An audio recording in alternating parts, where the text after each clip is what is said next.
Matt, welcome to Unlocking Potential. How are you? Good, thanks, Andy. Thanks for having me. No, it's brilliant. It's lovely to have you. So, today's guest is someone who truly lives on the intersection of performance, resilience, and human potential. Dr. Matt Innes, Innes, Innes, Innes. I'll get it right, I promise, is a former professional cricketer who completed at the first class level across Australia and the UK for over a decade before transitioning to the world of elite performance.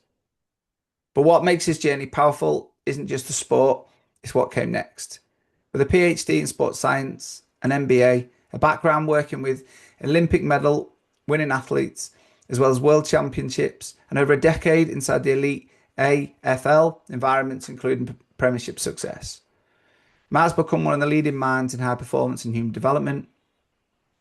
With almost 30 years in professional Olympic sport, he's now leading high performance and medical teams at the very top level of sport, helping individuals and organizations unlock what they're truly capable of, not just physically, but mentally and emotionally. This conversation is about what it takes to perform under pressure, build resilient systems, and maximize human potential when it matters most. So, Matt, welcome to Unlocking Human Potential. Thanks for having me. No, it's been brilliant, Matt, and I appreciate our time differences has always been it's always good fun. So I appreciate that you fitting this into your schedule. And I know the role you're in at the moment is a new role as well. So it's been it's very, very appreciative that you're joining us today. No, no problem. You're up much earlier than me, so that's all good. I like being up early, so it certainly suits into my schedule. So thank you very much for that. So Matt, like with all of these podcasts, one of the things that we always, curiosity seems to line between a lot of people. So I'm curious, what is it that you're curious about right now? Yeah, I guess as you mentioned, I've been in sport for a long period of time, so a number of different sports at the elite level. So all my I guess previous stuff's been around sporting performance, on-field performance, whether that's me as an athlete or making athletes get the most out of themselves. But yeah, as you mentioned, I'm at a new club now, about 6 months in. And probably a club that's trying to go through a process of getting back up the ladder. So um, thinking long term, thinking strategy. So and also myself and another practitioner a couple of years ago started what's called the AFL High Performance Association. So thinking about how we as practitioners can come together and work towards something bigger than just us. So I think probably the thing I'm curious right now about is thinking a bit more long-term strategy, trying to implement things that actually outsay us, I suppose. So where I'm at the moment, who knows how long I'll be here, but I'm hoping that the things that we can set up now, whether that's my department, whether it's a football club in general, whether it's the high performance association I spoke about, actually leaving something behind that we can a bit of a legacy, I suppose. So the thing I'm curious about is more the long-term strategy, how we can, what makes up culture, all those type of things, more so than just the on-field sporting performance I've dealt with for close to 30 years. Yeah, I love that. And I think it's really nice. You use the word legacy, and I think it's quite nice that what you're doing, setting up now, can go on to help others. Yeah. And I think what's lovely about when I was doing some research on your background is that, there's probably an awful lot that, that you're bringing because you've had quite a varied background from being the professional athlete and now kind of all the way through into through the academia, the MBA, and now kind of doing, all the work you're doing. So one of the things with this podcast for first time listeners, and just to kind of break down how the conversation will go today, is we're always looking at how do we get the best out of ourselves? And, it'd be great to explore that from how you over your, career have got the best out of yourself or how you're getting the best out of individuals. And then also, how do we get the best out of others? Because I think it's great that when we've sometimes we're great at working out how to optimize ourselves, but we're not always then brilliant at how do we get support the others get the best out of themselves. So it'd be great to kind of explore that with you. And then I think for listeners who are, are going to give us an hour of their time on the dog walk or strolling or their commute to work, that we kind of help bring it all together. So the final bit, there's going to be a so what piece because I think it's important that we can have a really good conversation, but if there's no kind of okay, no action or no change or challenge at the end, um, ultimately the mission of this podcast is to try and help, shine some insights and to help people kind of make those little nudges towards their better futures as well. Does that sound okay? Sounds great. Awesome. So if we start with, your getting the best out of yourself or optimizing yourself, where does that land with you? Yeah, I guess it's probably two parts. So, um, the first part being an ex-athlete, so is the physical part. So I think the more physically active and fit you are, then I think that definitely helps. It keeps you sane more than anything. So there's things I do there from a physical point of view that help me. But I guess the other part's the mental aspect. So sometimes you can get in our industry and business, whatever it is, you can get really consumed by the short term. So we get judged every week. We have a performance review every week. So whether we Right. win or lose that game. So that basically it's easy to get really worked up with that. So from a mental health or mental well-being point of view, trying to remove yourself from that wins or loss, because and it's a those that aren't aware, the AFL's it's in Australia, it's massive. It's the biggest sport in Australia, and I'm at one of the biggest clubs in Australia at the moment, which is not performing how it wants to.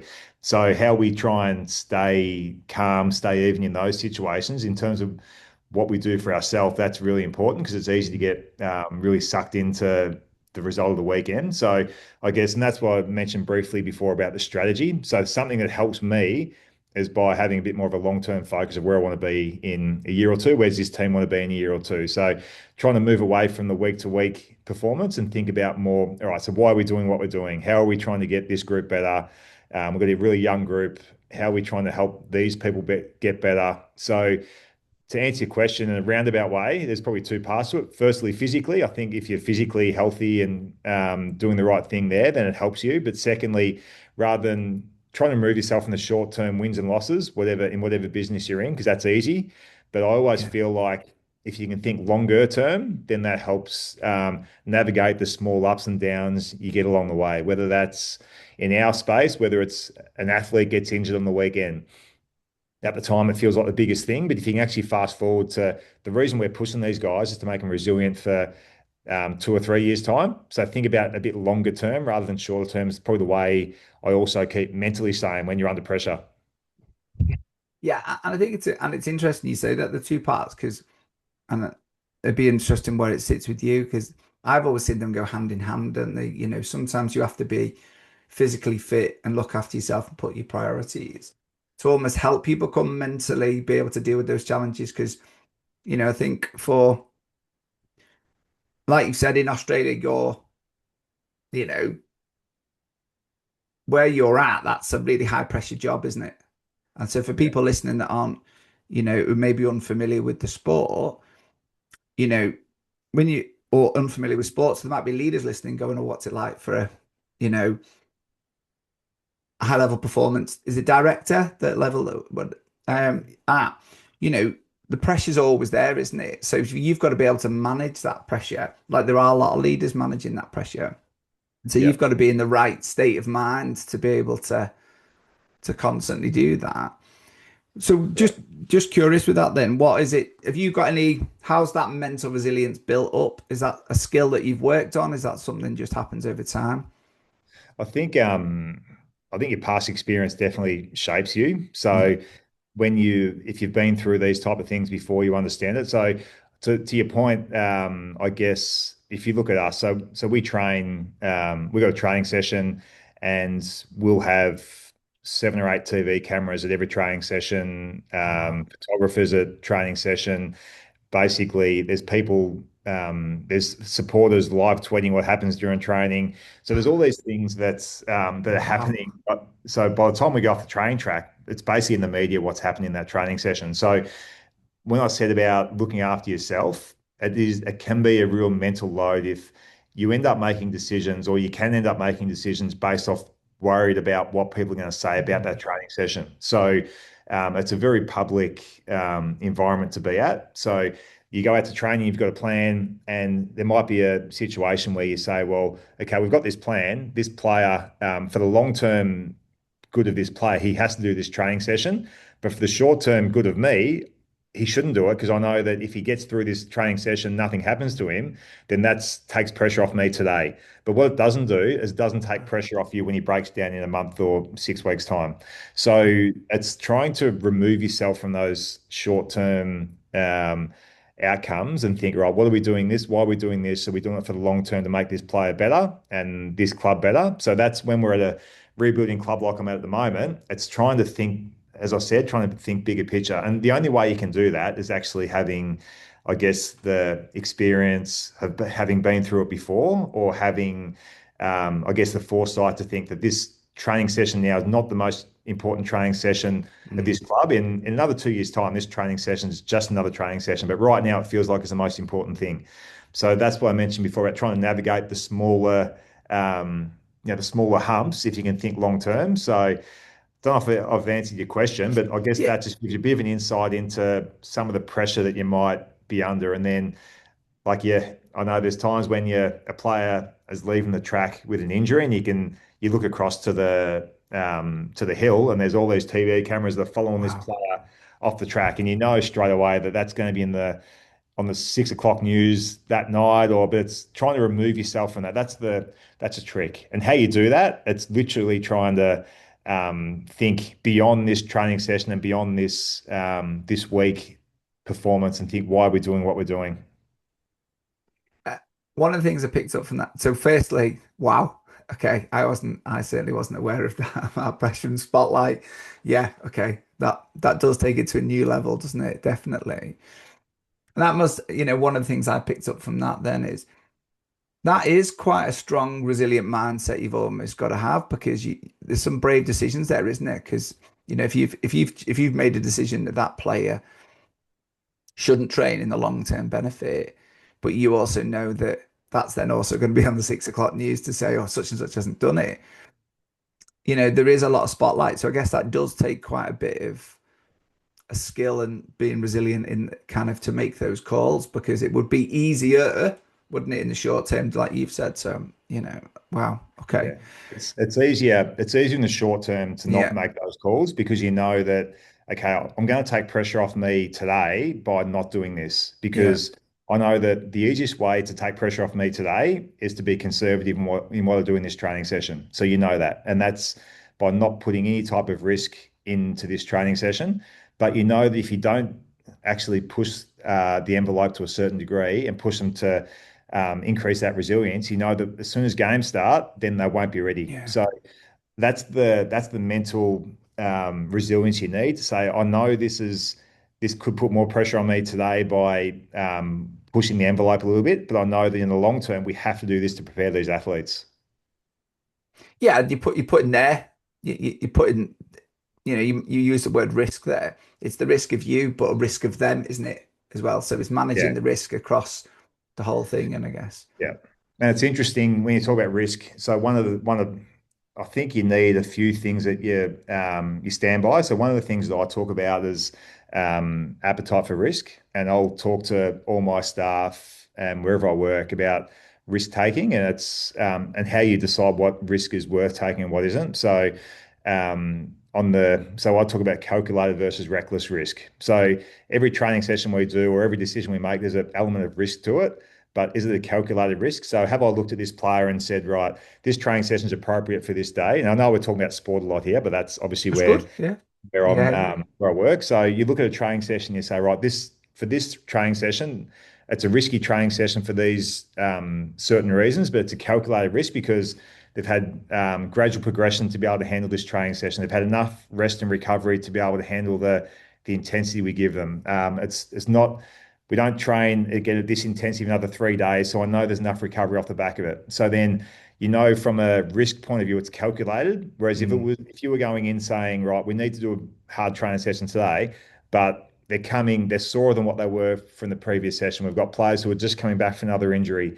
We've got a game in a day or two's time. That's a reckless risk where you've actually trained to a level that you're not ready for. So when you talk about risk taking, it's the old calculated versus reckless. And I think there's a risk matrix out there somewhere that talks about I guess, the outcome, the probability of the outcome, and whether it's a low probability or a high probability, and then the if the outcome is catastrophic versus a minor outcome. And then when we use that, I guess that risk matrix to also work out whether a risk is worth taking or whether it's too much risk. But I think there's so much that kind of hands over to business and as well, because I think, you know, what you're doing, as I interpret it, is you're developing players, aren't you? So if it's building resilience in players, if it's getting players ready, can they perform well at the weekend? Which is the kind of the role, isn't it? Whereas in business, but also we're trying to develop people and we're trying to develop humans in the thing. And sometimes it's we're still trying to push people. And one of the things I see in my world is that you've got somebody that is performing really well in the role they're doing, but we try and push them into give them more stuff, more responsibility, more responsibility, but without actually preparing them for the responsibility that goes with it. And so the risk is they push and push and push, and then someone can't do the job, or they leave because of the risk. And actually, what we're saying, what I'm hearing from you, where the kind of we are talking about sport, but I think where it kind of transcribes into the business world is the fact that it's thinking on that long-term basis of going, right, if we do this and we do this and we do this well, then the outcome's more likely to be that. Whereas if we don't do this or we do this way and this way and this way, then the risk could be greater. So I think that's really nice. And there's Yeah, definitely a lot. yeah. It's a bit like and we have it a lot in our industry where people might be a strength and conditioning coach, they might be a physio, they could be an assistant coach, and then they're good at that role they currently do. So without any type of leadership or management training, someone, a GM of football or a director of sport will say, all right, this person's a really good S&C coach, strength and conditioning coach. Let's make them head of performance. Yeah. So then all of a sudden they're no longer in the gym. They're actually now in meetings, they're planning training, they're talking to coaches, they're talking to board members. It's a totally different role, but for some reason people think, oh, well, they're good at that role. Let's elevate them to the next role, which is it's a totally different position and no longer in the gym, which is what they're good at. So you see some people, to your point, who get elevated because of what people think they might be able to do, but they don't prepare them correctly to be able to handle what's needed in that role. And just on that point, I guess there's an element you said about the young environment you're in and the development team.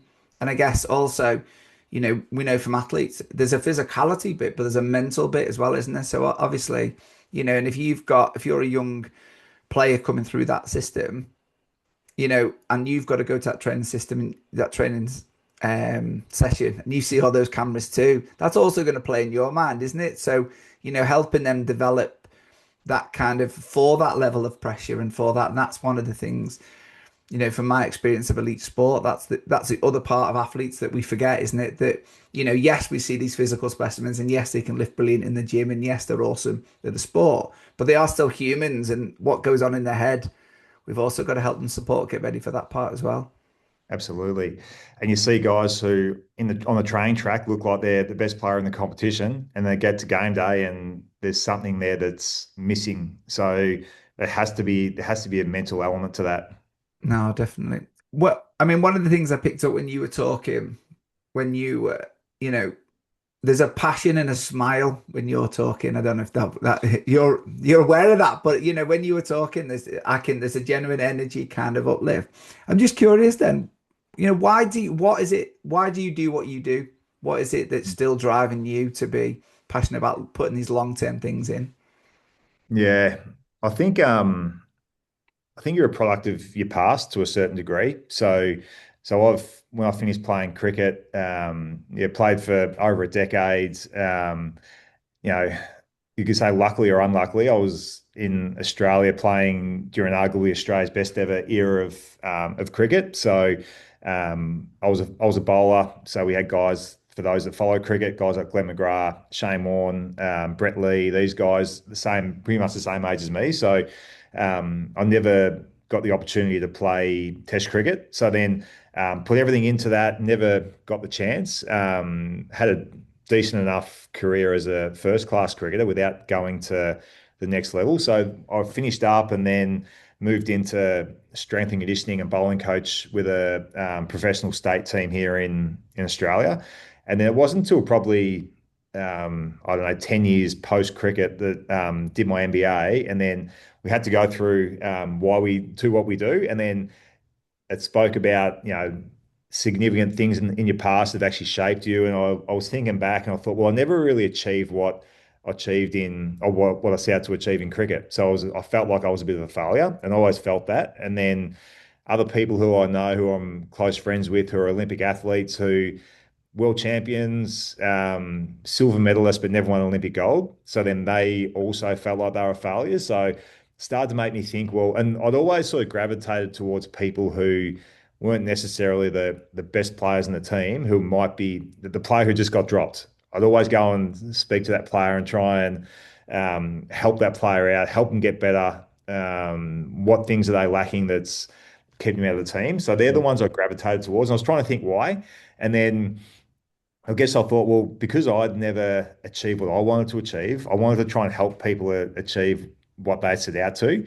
But then I guess the part to it was I also realized that not everyone can. So I couldn't, my mates who had issues couldn't. And then that really affected myself and these people after their sporting career. So basically it's a long-winded answer. But the reason I do what I do is to try and help people achieve what they set out to achieve, but not at the expense of their physical or mental well-being. Because I've seen a lot Mm. of people who have actually suffered pretty badly through not being able to achieve what they set out to achieve. And when you're at the proper pointy end of sport, not many people do. So the odds are that most people won't achieve it. Doesn't mean we don't do everything we can to try and help them do it. But if a player doesn't win a premiership with the AFL team, if he doesn't play cricket for Australia, if he doesn't win Olympic gold, it doesn't mean he's failed. It's just how we have that balance to, I guess, your off field with your on field. So that's basically why I do it. I love that. And I think, and so much of that resonates because I think you're right.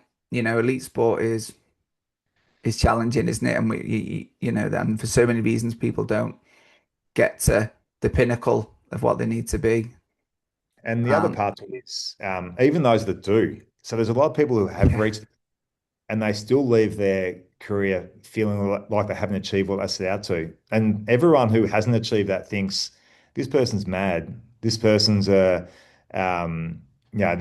been part of a EPL championship winning team. They've won an Olympic gold medal, they're a world record, whatever it is, and they still leave the game um, disappointed with their career. And you think, how can that be possible? So that's where I think the whole mental well-being part of an athlete is so important. how do you balance that? So, what's your kind of, is there a philosophy that you kind of, because I mean, what and how do you, is that something specifically you work with an athlete? Is that a subtle thing, or do you actually put that aside with an athlete and that is that discussion that you would have? Yeah, so it's not necessarily a discussion I'd have with the athletes. It's Yeah. more about trying to make them realize, and it's trying to not make them consider themselves just a footballer or just a Okay. cricketer or just a Olympic athlete. It's about how their whole life is rounded. That's just part of them. And Yeah. so it's basically every day. It's everyday conversations you have with them. It's driving them 100% to try and get the most out of himself as an athlete. That's not what I'm talking about. But it's also understanding that beyond just being an athlete, they are still a person. What are they doing outside of the sport? Dealing with our welfare staff in terms of what are they doing at uni? What are they doing for work? All those type of things. Trying to help them from that point of view. So I think it's more that rather than necessarily having that conversation with them to try and realize they're more than just coming here every day as an athlete. Yeah, I like that. And I guess that, and you talked about what you were doing in the long term and what you were doing with that elite foot, and the word culture kind of resonated when you were saying that, those daily conversations of saying, yes, you are an elite athlete, but you're also John, who's got might be doing studying, and you might have, you know, a poorly parent or your grandparent or something. There's lots of other things that's going on in the world, or the pressure might be coming from somewhere else, or the expectations you're setting on yourself. So I think those daily conversations and how people talk to themselves, but also how they talk to others and the environment, I think is really, really important in lots of situations, and I'm assuming a lot more in elite sport.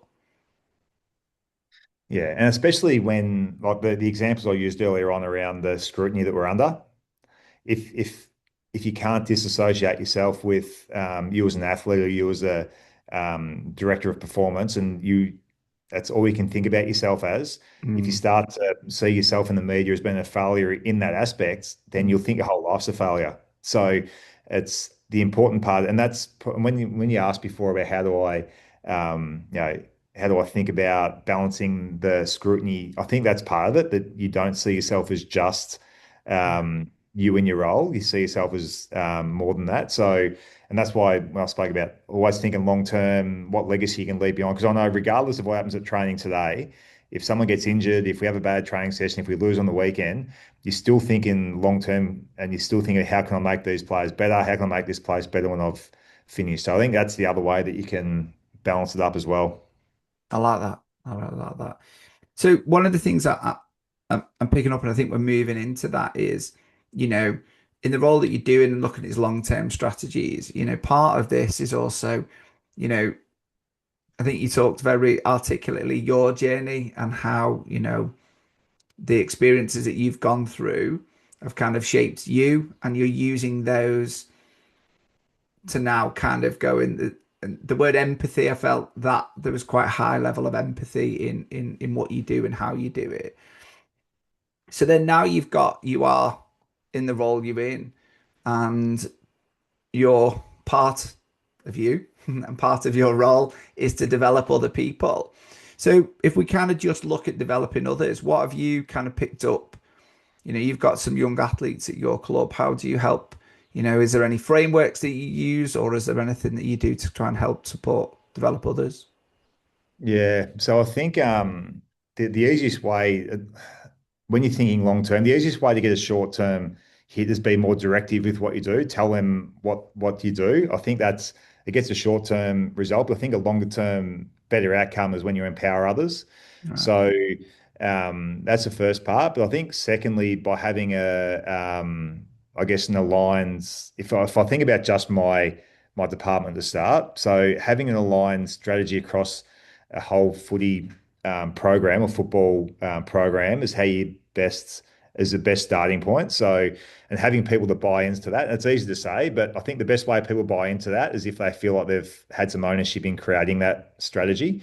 So, I guess when I started here a couple of months ago and I had another club that I was at previously was in a really similar situation. So the first thing I did was try and just ask as many questions as I can about where we are as a club and as a department. And then from here, I started to put together, so questions such as what do we do that might surprise others? What do we do that is uncommon in elite sport? If everyone else knew what we did, what would still make us different? Just try and find Nice. out what our points of difference are.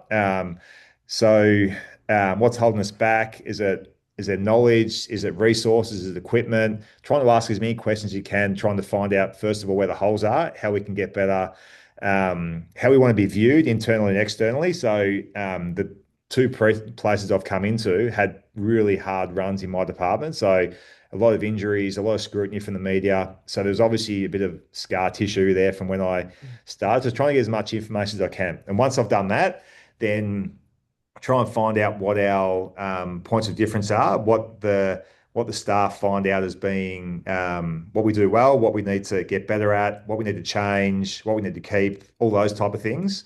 Then from there, we developed 2 to 3 key things that we wanted to try and work on. So um, when you talk about frameworks, one of the frameworks I used was from a business point of view, VRIO. So I think so. It's basically so you're looking at what you do different to the opposition. So And if what you do, so the VRIO, so if what you do different is valuable. So as an example, in our space, I'll use our space. So we've got a lot of knowledge in our department. So it's obviously valuable to have knowledge in your department.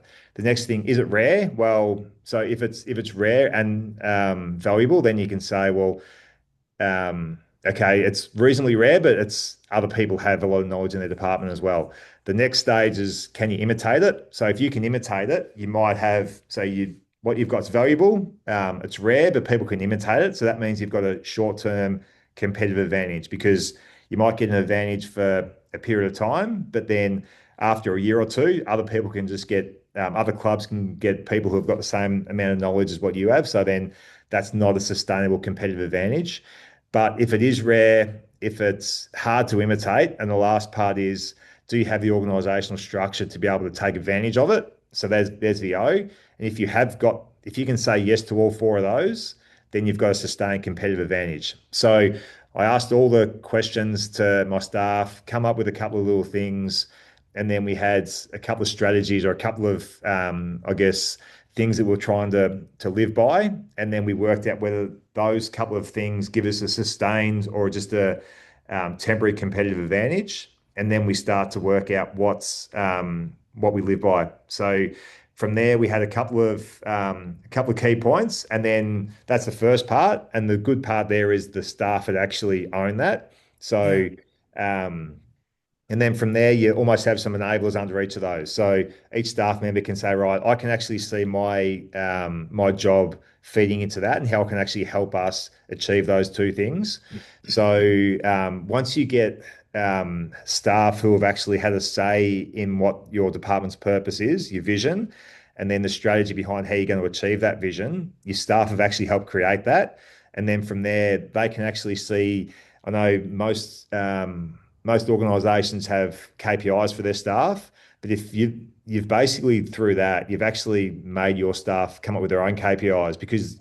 they've created the strategy, they've created the purpose, they've created the two or three things that you're going to live by, and they've also decide which enablers they're going to have under that, and then you can start to actually build KPIs to your staff that actually they can relate to and they're going to buy into more. So, and then the other part to that is when you've got those things in place, then when I spoke about the short term hurdles you get along the way, we can keep Mm. referring back to that. So you can keep Yeah. referring back to, all right, we've had a bad training session here, but what are we trying to do? What do we look like in 2 or 3 years?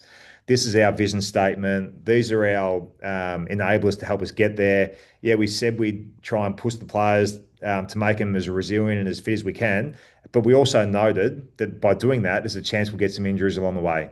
So the other key part was also noting how it's done when it's done well, what it looks like when it's done really well, but also what are the risks involved with it. And then once you can say what the risks involved with it are, if they come and then you say, right, so these are the risks. Are we still happy to go down this path and acknowledge that this might happen? Generally, they'll say, yeah, we do. Yeah. And then if things do start to turn bad down the track, or if you have a couple of hurdles, you can refer back to that and you can say, right, we said this could happen. Do we still want to go down this path? And Yeah. then it's easy to say in the cold light of day when there's no pressure, but we said we do it. We're down this path. We said this might happen. Do we still want to keep going down? And I said, yep, we'll keep going down this path because we think it's the best way to get where we want to in 2 to 3 years' time. I really love that because I was smiling, thinking that, you know, it's somewhere where you can't we all at times when things aren't going to plan, kind of get sidetracked and hijacked by our own minds. And Yeah, actually what I was coming back to in my mind was going, you've created this almost a foundation framework to say, look, this is what we expect, this is what we're going to do, this is why we are what we are, why we're different, this is our plan, this is what we're going to do, this is kind of what we think we can expect, and this is kind of what we think the risk might be, and especially when, like I say, things might feel in the moment things aren't going to plan, you can go back to your plan and go, no, no, we almost predicted this was going to happen. Oh yeah, you're right. Okay, cool, cool, yeah, cool. Okay. And I think it yeah. just grounds you again, doesn't it, back to that moment of going, okay, we did say this. Because I think that the thing is, and we've all had, like visions and stuff that have been developed by someone else, given to us. Yeah. And when you don't feel like you're part of it, as soon as something goes wrong, then you say, "Well, I didn't agree to this, or I didn't. This is not my vision. This is what you said." Whereas if from day one, if you've Yeah. actually helped create that, and then you feel like there's an ownership to it, then if things don't go perfect, because there's always ups and downs, then Yeah. at least you're more likely to say, "No, this is where we agreed to go," and you can actually hold people to account to it as well. That's the other part because Yeah. it's not all everyone, yeah, let's keep going down this. Yeah, we've had a couple of injuries. Let's keep pushing. Um, that doesn't always happen. There's going to be people who do question it, but saying, hang on, we spoke about this 3 months ago or 2 years ago. This is where we're going to get to. And you agree to it. Yeah. So you either you either come along with us or you say, no, this is I don't want to be part of this. So it actually helps you hold them to account as much as having something that you're all trying to strive towards. And I think accountability is a really strong and powerful kind of concept, isn't it? But I think like even going back to what you were saying, if you've if you've held your hand up and said, I can see where I fit into this, I can see where my role plays, and they've created almost their own KPIs to say, well, actually, this is what I'm going to be accountable for. And then 6 months down the line, as a leader, it's really easy for you to just kind of almost show the mirror and went, this is Exactly. where you're at, aren't you? So I really like that. But I also love and I think it's been shown time and time again, hasn't it, that if you're involved in creating those visions and you're involved in those frameworks and those strategies, and you've created that ownership, and you're empowered by your own role and almost developing your own role because it's very obvious where you see your strengths align with it, then they are more likely to be motivated towards it as well, aren't they? So Yeah. I think that's a really lovely. Um, I'm sure it doesn't always go as planned, just like that, because that is part of any kind of, like you say, any great. We all set great intentions at the start, and if it's sport, if it's business, if it's life, unfortunately things happen, don't they, that we don't always see. Yeah. No, Um, that's right. but it gives you a nice framework to be adaptable from. And how do you then, so, with the team and things, I mean, obviously you're recruiting people in for those roles. And again, what I picked up from that is the fact that you're trusting people that are recruiting good people or, into the role and by them all kind of doing those kind of group sessions coming into that. You're then allowing them to just do their best work, aren't you? And then allowing them to kind of sit back and go, look, this is what we employed you to do. This is what you're good at doing. Just go and do it. Yeah, I think so.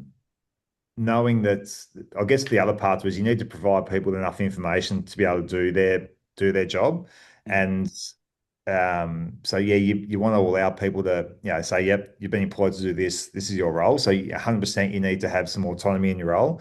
But I think also what is dangerous is assumed knowledge. So I think of Yeah. when someone starts in a role, you can't just assume that they know everything about what you want from them as well. So I guess my way of management and leadership is to try and show them a lot early on, trying to, I guess, guide them pretty heavily, and then when they start to understand a bit more, then let the reins go a little bit more. So, yeah, because I was at one place for 12 years, so I knew that place really well, knew everything about it. Went to another place, another football club, and then when I went to that next football club, everyone had been there for 10 to 15 years. So there was a lot of assumed knowledge for someone coming in that this is how Right. we do things, this is why. And I think that was a big lesson to me that even though I was doing the same role, things are slightly done differently. So I learned there that having assumed knowledge is a bit dangerous. And then even in the previous role, I was there for so long, I was there for 12 years, but not everyone was. So you Yeah. almost had to make sure that something had been spoken about 2 or 3 years ago. Well, you look around and half the club was different from what it was 2 or 3 years ago. So um, I think the danger is just to keep rolling through and not revisiting things. So your point around letting people do their jobs spot on. But I think when someone starts in a role, it's almost making sure that they have all the information to be able to do their job and almost not assuming anything to start with. And from how often would you check in? So if someone's new, almost daily, and it's not like a proper sit down meeting daily, but it's a right, how you going? If you've got all the information you need for today, almost take them through the how the day looks. So really early on, it's that. Football runs on a pretty it's almost like a cycle. So in pre-season, every week's reasonably similar. So the first week you might go through, catch up with that person regularly.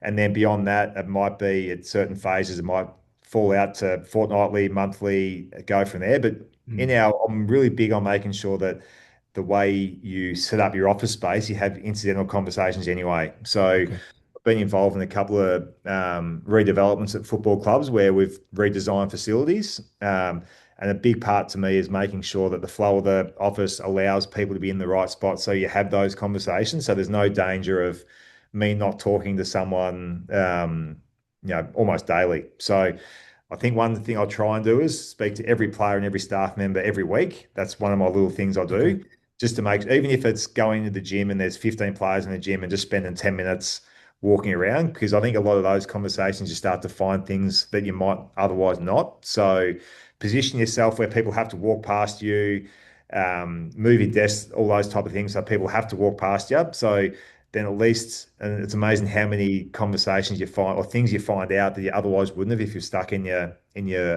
office. So to answer your question, how often I speak to people, it's really when they're new, it's I make sure I do it really often, and then it becomes more organic after that. But you're making some choices there, so you're always present as well, aren't you? Yeah, So no, there's always, exactly. so you're almost, although it might not happen forced, there's a lot of organic opportunities there for those kind Yeah, of interactions to happen. I like that. exactly. Which is again is that long-term thinking, isn't it? Going, long term. I might not have to talk to them every day, but if I'm in a place where they have to pass me or there's those opportunities on a daily basis, then they Yeah, can happen. yeah, So the word change keeps ringing in my mind. There seems to be a lot of, you talked about when you were in that club for 12 years and then you were steady, but the staff around you was changing. And then you went into a role, and that was where a lot of them might have been there a while, but you were new. So there was a change. And then obviously you're into a new role. So how do you manage change? Because that's something that, when I work with organizations, um, it seems to be the one thing that seems to it can, I'm not saying always, but it can, change can be quite concerning. It quite can be upsetting, and unfamiliar for people. So do you want to spend a little bit of time, if you could, just sharing what you do to kind of manage your change management techniques or anything around that? yeah. I think people generally don't like change. Yeah. Some people do, but the majority of people are scared of change for a number of reasons, and I think mainly it's because they don't know what it means for them. So if a new manager comes on board, in our environment, if it's a change of coach, change of leader, people start or a change of role, someone might be pushed sideways in their current role. So I think people are a little bit worried about change based off not knowing what it means for them. So, yeah, to your point, I was at the one place for one AFL club for 12 years. So being that there for that long, it was incremental change. The hard part was always thinking, how do I keep changing to keep involved with the game? So in terms of the way I tried to do, the way I try, one of my, again, talk about, I spoke before about calculated versus reckless risk taking. Another thing I think of is, everyone talks about best practice or gold standard. I'll try and think about more as better practice. And the reason I Okay. use better practice is because I think by looking at what's best practice or gold standard in our industry now will not be best practice in 2 years' time. Yeah. So if you think if your mindset is right, what we're doing now is the best, then you're not necessarily you're going to try and prove it's the best. So you're going to find ways to say, no, what we're doing here is the best. You're going to try and it's almost self-fulfilling prophecy. And then you start Yeah. to miss out on things that might be coming. So I know I'm not necessarily answering change here, but I'm thinking this is the incremental change I was Yeah. talking about in my Yeah. previous place. So whereas if you think about better practice, it's right. What we're doing now, we think we're doing this really well, but how can we get better? What new technologies out there to make us more efficient? What innovation can we use? You're always thinking better because what the program, what my program is now, was very different to what it was 10 years ago. Mm. So it keeps incrementally evolving. So that's the first part. But then when I changed clubs, it wasn't an incremental change. It was a big change that we had to make. Again, we've been there. It was my first year. Everyone else, basically my department, senior leadership, had been there for 10 plus years. It was a really big, successful club previously, but they'd had a couple of poor years and they hadn't changed. So to me, it was trying to make change to people who didn't want to change. So, and how do you do that? So, um, one of the models that I use for change is called, I think it's called Cotter's 8 step model. So, not sure if you've heard of that one, Andy, but it's basically goes through 8 steps to change. So the first one is creating an urgency for change. The 8 steps create urgency for change. So you have to make people realize that change is needed.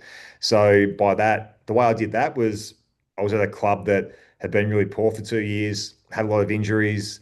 The people there didn't want to change because they were comfortable in their environment, but trying to make them realize that change was needed. Because if we Mm. didn't change, we're going to get more injuries and we're going to be poor for as long as we're here. So create an urgency for change. Second one, actually start to build a bit of a coalition that actually want to enforce that change. So after you start to talk about the importance of change, some people are going to believe you, others will say, nah, he's talking rubbish here. So you need to try and find those people who actually believe that you need to change. So they're the ones that are going to start to help you, um, I guess, get this message out there. Then once you've done that, start to get a vision. I've spoken about how we got our Mm. vision here. So start to make people involved in creating that vision, how it's going to look when done really well, what are the dangers involved with it, all these type of things. So then they start to think, oh, maybe this is something that isn't as scary as what I first thought it was. Then the next part, you get more people involved. Once you start to get that vision, you start to sell that vision. You start to ask people questions about what they want to look like in a couple of years. Ask some questions, which that helps bring them along for the journey as well. Then fifth level is you start to remove any obstacles that are involved with this change. So in our space, if we're trying to change the way that we're going to train, well, some of the obstacles might be the past way they used to train, whether it's a physical obstacle or a mental obstacle, whatever it is. Ask questions about why we've trained like this. What's the industry currently telling us that we have to be like, so they can actually start to see what's needed there. And then once you've made this change, you have to start to celebrate some of the really small wins. So for us, when I first started, we were so bad when I first started at the previous place that a small win might have been today's training session was actually harder than the same training session this time last year. We Okay. actually, and we got through it. We didn't get an injury. So that's a small win, and we recover the next day, and it was good. So what we were doing is we were having presentations to the playing group and the staff every week comparing this time to last year and celebrating those wins that Nice. okay, we're actually better here. Yeah. Even though you might not necessarily realize it, but we put graphs up to show that we've done this much compared to this much the same time last year. Start to celebrate those wins. People start to build belief in where you're going, Yeah. and that becomes the new norm. So you start to embed that change as the way that you do things. So that Cotter's 8 step model I found pretty successful in the last two places I've been to try and start to implement change. And then you give people a choice of whether they want to come along with it. You give everyone, this is the way I do it. All right, so give everyone a chance to come along with it. And then if you start to see people who aren't willing to embrace that change, well, they've made the choice not to come along rather than you sacking them after 12 months. In the Yeah. end, they won't be there, but we've given them the opportunity to come along, or otherwise they're out of the building. Wow. That feels really quite powerful. Yeah. That whole I could almost even when you were telling it, I could imagine each step along the way, and I think it's a really lovely framework that, and I appreciate Yeah. you And sharing the, that. the yeah, the hard part is people do revert back to the old way as well. So we had so in those, it sounds simple, those 8 steps, celebrate the small wins sounds simple, but if someone gets injured, then they're Yeah. going to say, oh, we need, no, this change is not good. It starts to reinforce that what they did previously was right, which is why it's so important to go back 3 or 4 steps to create your vision, and how you're going to get better and what it looks like when done well, what are the risks involved, because then you can always refer back to that. If you don't do that step, Yeah. then you can, so it's okay to say, like, in my space, right, this is how we're going to train. Don't tell anyone about how you're going to train. You just go out and do it. And if you get an injury or two, which always happens, people are going to say, "What's he doing? He's mad. He doesn't know what he's talking about." But then if you can actually set the framework to start with as to why you're doing it, how it's going to look like when done really well, how does it look like, what are the risks involved with it, then you can always refer back to that at the start, rather than just um, train and or do whatever your industry is, and then things will generally go, either you'll have your ups and downs. It actually helps you ride out those speed humps a bit.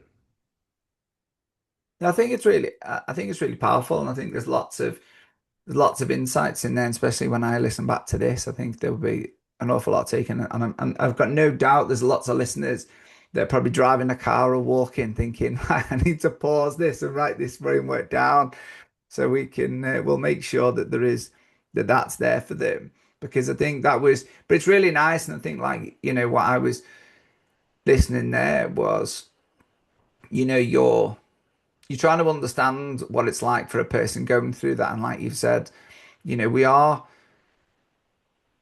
creatures of habit. I know I am. I love a routine.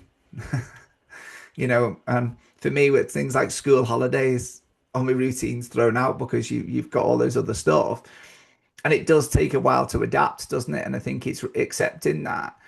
And again, if for people who are let's say, not always bought in 100%, I think when you're demonstrating the short wins, again, it's something you went back to before that kind of resonated for me was, it's those better steps all the Yeah. time, isn't it? It doesn't have to be what I love that the fact of what is best practice today won't be best practice in 2 years. And look, I mean, look, with technology, with AI, with everything that's going on in the world now, there's the whole evolution of everything is changing.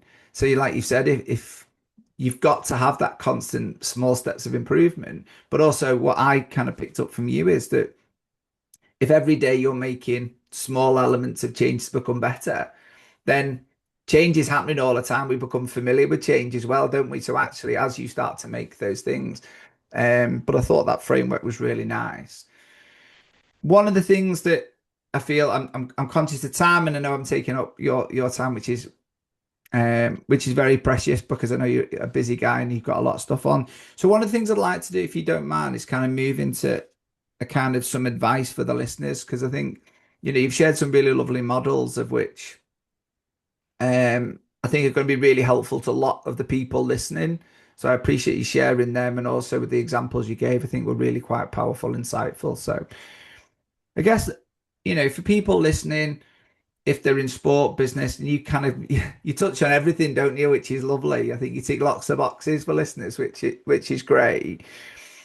What kind of three practical things do you think that people could try today to whatever the position they're in, if they're in a leadership position, founders of business, or actually working in sport, trying to get to your level? Three things. You're testing me here. I've given you a few things that I might end up repeating myself No, a it's little. good. Yeah. Yeah, but I think it's good that they might be the three. I think that, yeah, there have to be three new. Sorry, yeah, let me just reframe the question. If we were to summarize this, what were the three things that people should take away that they could start doing? I think probably the one of the, as I said right from the start, I think having alignment. So if I look at I've been at 3 AFL clubs now, a couple other, probably been at 6 or 7 different elite sporting environments. And I think the ones that do it really well are the ones that are aligned across the different areas. So in in my role, so I manage strength and conditioning, sports science, nutrition, physios, doctors, analytics. So it's a pretty big team, and I think teams that don't do it so well don't have alignment across those areas. So one thing I reckon practical would be if you are managing more than one area, make sure you've got alignment and a vision for your department, for your business, whatever it is. Have something you're trying to work towards and a bit of a longer term approach to that because that actually helps you navigate the Mhm. speed humps along the way. So I think that's one thing, but it also has to be something that you've helped and your staff actually have a bit of buy-in with. That's one thing. The other thing is your own purpose. Why you're doing what you're doing. I think when I found mine, like I was just going along just doing what I was doing, and when I found out why I do it, it actually made it sounds a bit stupid, but it actually made it a lot clearer as to why I'm doing things, and it actually helped me as well. So I reckon they're two of the main things.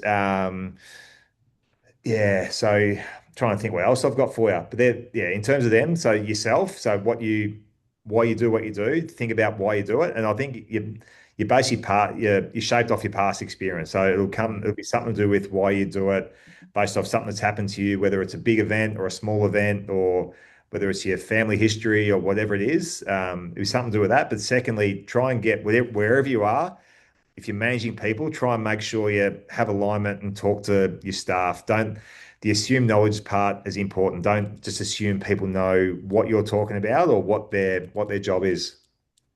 Yeah, and if I could add a third, I think I love your celebrate the small wins, doesn't matter how small they are, because I think we do. I think a lot of people forget to do that.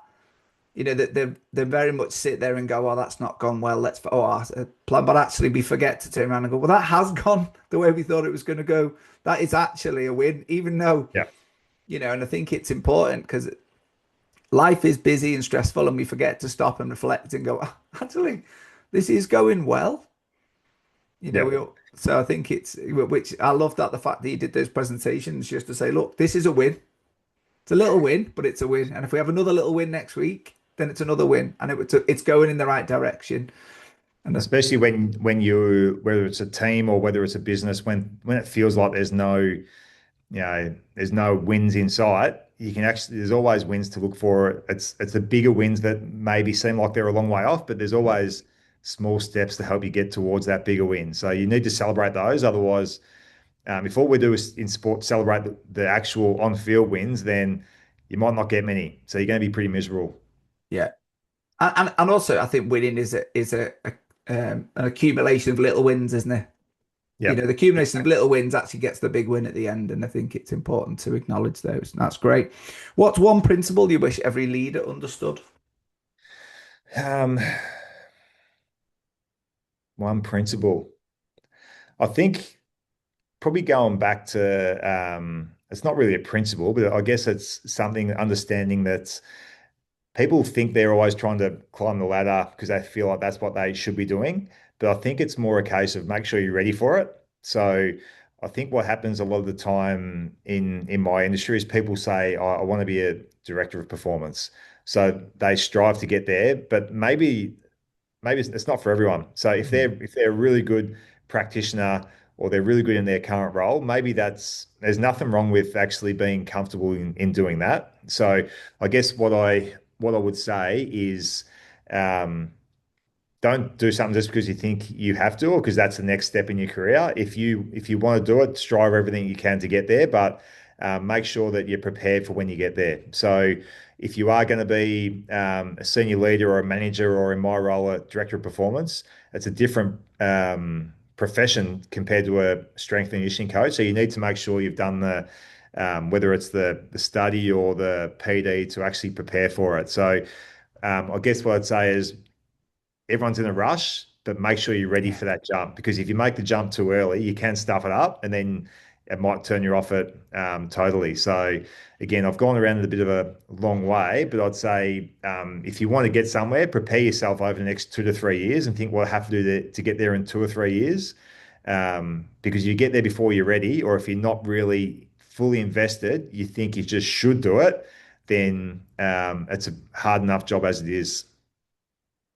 I think I love that, and I guess that also aligns with that part that you turned around and said like, and there was almost a light bulb moment you turned around when I realized my why and my purpose, and actually where you sat, you know, and I think what I've certainly picked up from this conversation is how aligned they are. You know, your purpose for you as an athlete and what you experienced, and now what you're developing with your team and the younger athletes that you do definitely seem to be really well aligned.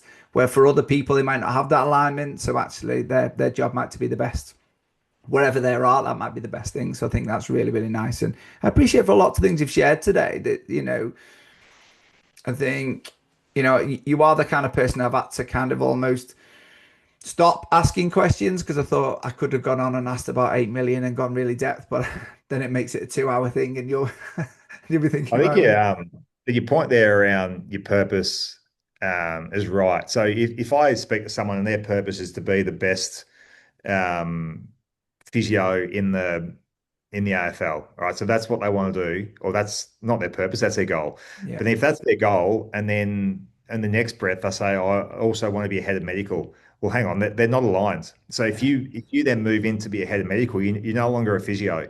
yeah. So then you're actually moving away from what your goal is and what you want to do. You're moving into that head of medical role because you think that's the next step, rather than saying, well, I'm not ready for that. You might your goal right now is to be the best physio in the AFL. And in 2 years' time, you might say, yeah, I've done that, and now I want to move to the next level. And I guess that's what I meant when don't jump before you Yeah. feel like you're ready. Don't do it because people think you should. Make sure that it aligns with what you want to do and what you want to get out of it, and what actually satisfies you as a person, I suppose. No, I 100% agree. And I think that's why I just, I kind of added to it because I think it is that. I think there's always assumptions. And I know we've talked around that quite a bit, assumptions of knowledge. And there's always the assumption that I should, at this stage of my career, do this and I should do this and I should be striving to do this. Whereas actually, I think if you stop and have a conversation with yourself, is that really what you want to do? Because actually, Exactly. that role might be exactly what you're not passionate about, Yeah. and that might be, you might love watching delivering those rehab plans on the pitch and stuff. And then all of a sudden, you're head of medical performance director and you're sat in a boardroom doing Yeah. strategy with a whiteboard. You're going, oh, the only time I get to see the lads is having a brew in the canteen, and that's, so that's great. So just to Well, go on, you've sorry. said, you've been able to explain it much better than me. So yeah, I'm going around in circles, and you've just been able to nail it. Well, only because you gave it to me, I just summarized it. But so, if people were looking to follow you, how do people kind of follow the work you're doing and the work that you're doing, kind of on the long-term strategy for the league performance stuff? I'm pretty private, so there's nothing really. I'm not writing anything. I'm not blogging anything like that. But I do have LinkedIn, so if you want to send me a follow request on LinkedIn, so you need to make sure you spell my name right because it's spelled a little bit different. So check me up on LinkedIn, Matthew with one T, Inness, Inness. Send me a message there, and I'm happy to have a chat. Brilliant. Thank you very much. Is there anything you're working on next? Um, Not really. I'm just having been here for now about 6 months. I think I'm 6 months into a 3 year strategy, so which we spoke a lot about. So I'm just trying to make sure we get this right. Yeah, beautiful. Yeah. So at the moment, no. But yeah, just getting started in this new role. So hoping to nail that first. Now, I'm really excited to see what it comes out of it as well. If we could just push you to give one more challenge to the audience and the listeners, what would the one last challenge be? You're good at these, aren't you? It's one last challenge. Geez, I'm not very good at thinking on my feet here, Andy. All right. A challenge is think how can we do so go back to two of my things, better practice. So how can we what we're doing right now, how Yeah, can I make sure that what I'm doing now is still contemporary and still getting better and keeping up with the changes. Now, when you think about with tech and AI and these type of things, I mentioned what's best now won't be best in 2 years. You could argue what's best now won't be best in 2 weeks. yeah, So the challenge to the audience is think better practice and how we can keep getting better at what we do. love that. Matt, thank you very much for joining me. It's been Otherwise. wonderful, and I really look forward to listening to Pat. To the listeners, any feedback, then make sure you send anything over. That would be awesome. Make sure you are following us on all of our Apple, Spotify, and YouTube to make sure you're getting all the latest episodes. To Matt, thank you once again. It's been a lovely conversation. And to the listeners, see you next time. Cheers, Andy.